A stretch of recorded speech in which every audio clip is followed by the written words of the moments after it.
ভয়ঙ্কর বিপদে পড়েছেন শুদ্ধশীল ঘোষ।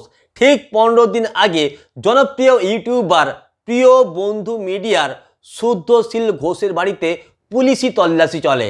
কিন্তু প্রশ্ন হলো, হঠাৎ কেন তার বাড়িতে পুলিশি তল্লাশি চলল? শুদ্ধশীল ঘোষ তার প্রিয় বন্ধু মিডিয়া ইউটিউব চ্যানেলে একটি ভিডিও আপলোড করেন, আর ঠিক তারপরই পশ্চিমবঙ্গের বিভিন্ন প্রান্তের বিভিন্ন থানায় তার বিরুদ্ধে অভিযোগ বা এফআইআর হতে থাকে। দক্ষিণবঙ্গেও বিভিন্ন থানায় তার বিরুদ্ধে অভিযোগ হতে থাকে এবং উত্তরবঙ্গেও বিভিন্ন থানায় তার বিরুদ্ধে অভিযোগ হতে থাকে, এফআইআর হতে থাকে। কিন্তু প্রশ্ন হলো, কেন তার বিরুদ্ধে পশ্চিমবঙ্গের বিভিন্ন প্রান্তের বিভিন্ন থানায় এত অভিযোগ করা হচ্ছিল?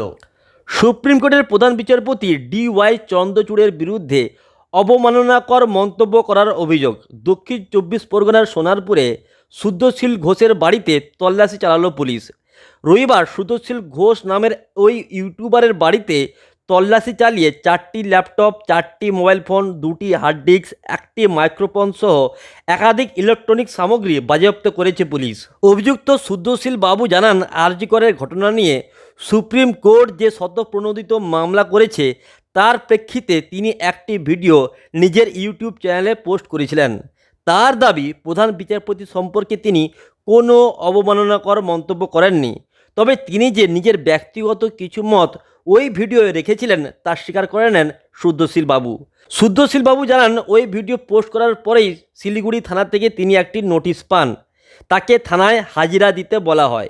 ইউটিউবারের দাবি, তিনি শিলিগুড়ি যাওয়ার প্রস্তুতি নিচ্ছিলেন, কিন্তু রবিবার তার বাড়িতে পৌঁছয় কালনা থানার পুলিশ।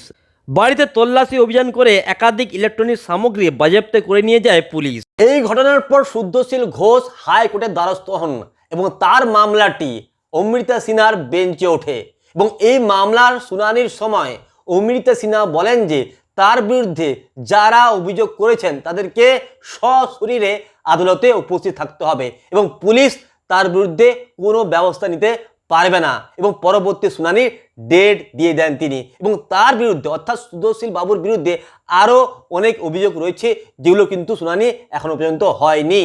এরপর 3 দিন কেটে যায়। শুদ্ধশীল ঘোষ তার প্রিয় বন্ধু মিডিয়া ইউটিউব চ্যানেলে একটিও ভিডিও পোস্ট করেননি এবং ঠিক তারপরই আরামবাগ টিভির শফিকুল ইসলাম একটি ভিডিও আপলোড করে বলেন যে শুদ্ধশীল ঘোষের বিরুদ্ধে নাকি পক্সো আইনে মামলা করা হয়েছে। কয়েকদিন আগে সুপ্রিম কোর্ট পক্সো আইনে কিছু পরিবর্তন এনেছে এবং কঠোর শাস্তির ব্যবস্থা করেছে এবং পক্সো মামলায় যদি আপনি অভিযুক্ত হন তাহলে আপনাকে কমপক্ষে 7 থেকে 10 বছর জেল খাটতে হতে পারে এবং এটি একটি নন বেলেবল অফেন্স, আপনি জামিনও পাবেন না।